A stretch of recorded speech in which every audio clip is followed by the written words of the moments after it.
Hi, good evening, everyone. Hope you're all having a great day. The Bible reading today is going to be continued off where we left yesterday with Luke 7:11 through 35. It wasn't long after this when Jesus entered a city called Nain. Sorry if I get some of these words pronounced wrong, guys. Again, all of his disciples accompanied him along with the huge crowd. He was coming near the gate of the city as a corpse was being carried out. This man was the only child and support of his widowed mother, and she was accompanied by a large funeral crowd. As soon as the Lord saw her, he felt compassion for her. Jesus said, "Don't weep." Then he came to the stretcher, and those carrying it stood still. Jesus said, "Young man, listen, get up." The dead man immediately sat up and began talking. Jesus presented him to his mother, and everyone was both shocked and jubilant. They praised God. The funeral crowd said, "A tremendous prophet has risen in our midst. God has visited his people." News of Jesus spread across the whole province of Judea and beyond it in the surrounding regions. When these reports reached Jesus' disciples, they brought news to John himself, who was known for his preaching and ritual cleansing. John sent two of his disciples to ask the Lord, "Are you the promised one, or shall we keep looking for someone else?" They came to Jesus and asked their question exactly as directed by John the Baptist. Before he answered John's messengers, Jesus cured many from various diseases, health conditions, and evil spirits. He even caused many blind people to regain their sight. Jesus said to John's disciples, "Go and tell John what you've witnessed with your own eyes and ears. The blind are seeing again, the lame are walking again, and the lepers are clean again. The deaf hear again, the dead live again, and the good news is preached to the poor. Whoever is not offended by me is blessed indeed." When John's messengers left, Jesus talked to the crowds about John. Jesus said, "When you went out into the wilderness to see John, what were you expecting? A reed shaking in the wind? What were you looking for? A man in expensive clothing? Look, if you were looking for fancy clothes and luxurious things, you went to the wrong place. You should have gone to the king's courts, not to the wilderness. What were you seeking? A prophet? Oh, yes. That's what John is, and even more than a prophet. The prophet Malachi was talking about John when he wrote, "I will send my messenger before you to clear your path in front of you." Listen, there is no human being greater than this man, John the Baptist. Yet even the least significant person in the coming kingdom of God is greater than John. The common people and tax collectors heard God's own wisdom in Jesus' assessment of John because they had been ritually cleansed through baptism by John.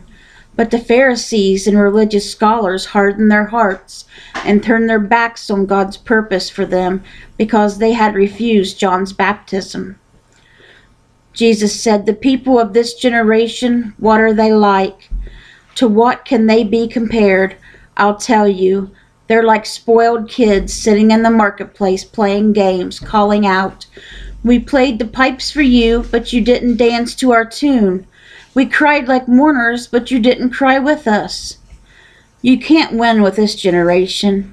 John the Baptist comes along fasting and abstaining from wine, and you say, 'This guy is demon-possessed.'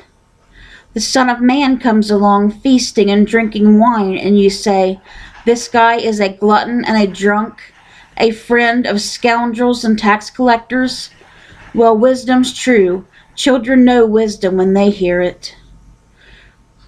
I wonder what Jesus would think of this generation that we're in now. Yeah, I agree, sure. I wouldn't even want to. I can't even imagine what they're thinking. He probably cries every day. Yeah, Jesus probably cries every day because he's sad because how this world's turning out and how the people are turning away from him. It's very sad. We need to bring those souls to Jesus, guys. If you know someone, if you're close to someone, even if you're not that close to someone and you see them, ask them if they know the Lord. Ask them if they've heard the good news. We need to save those souls, bring those souls to Jesus before it's too late. I'll continue today for you guys with Psalm 68, 19 through 35, and with Proverbs when we get done with Psalms. So Psalm 68, 19 through 35 says, "Blessed be the Lord who carries our heavy loads every day, the true God who is our salvation." We know our God is the God who delivers us, and the eternal, the Lord, is the one who saves us from the grip of death. The true God will certainly shatter the skulls of those who oppose him. He'll smash the hairy head of the man who continues on his sinful ways. The Lord said, "I will bring the enemy back from Bashan.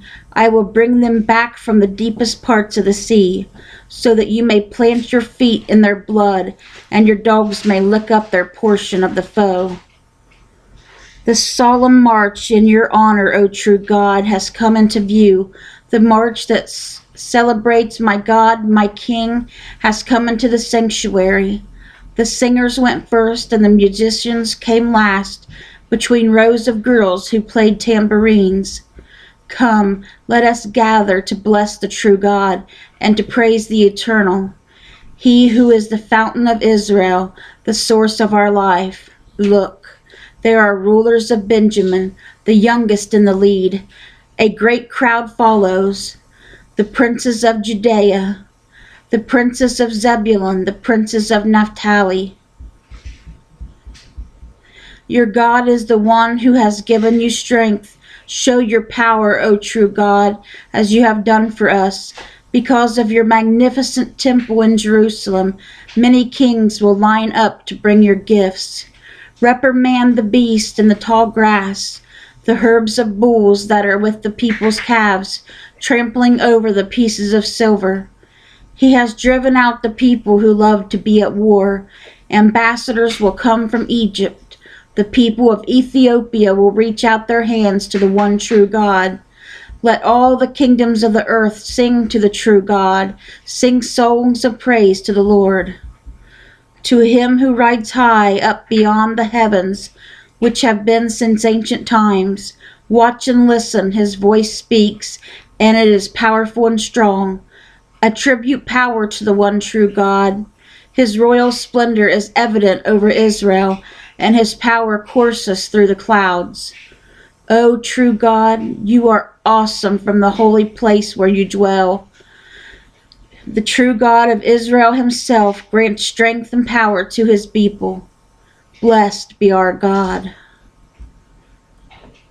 Proverbs 11:29 through 31. A person who stirs up trouble in his family will inherit stormy winds, and foolish troublers will end up serving the wise. The tree of life grows where the fruit of right living falls, and whoever wins soul is wise. If the righteous can accept to be repaid on earth, how much more can the ungodly and the sinners? So guys, that was Proverbs, Psalms, and Luke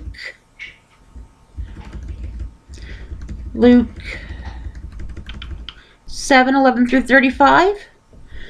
I'm not sure about the Bible stories again today. I'm not sure how you guys like the Bible stories that well. I haven't had many people really saying much about the Bible stories, so I'm not sure if you guys even want to fool with the Bible stories that I find online. If you guys are liking the Bible stories, please leave a comment below on this video so I'll know whether to continue doing the Bible stories as well as the Bible readings. And if you don't like the Bible stories, go ahead and comment that you don't. It won't bother me. It'll just let me know that you guys prefer not to hear those ones, and that's just fine. But anyways, I hope you guys are having a great day, a great evening, I should say, and enjoy this nice, pretty sunny day. I don't know about you guys, but I'm freezing. I haven't been out, but I'm always cold, it seems like, anymore. Is it cold outside, Sherm? Yeah. Sherm said it's cold out there. He's been out today. But I can see the sun shining, so maybe some of you guys are out enjoying the pretty sunshine today. But I will see you guys in the next video. Let's bring those souls to Jesus. I love you guys so much, and I'll see you tomorrow. Bye.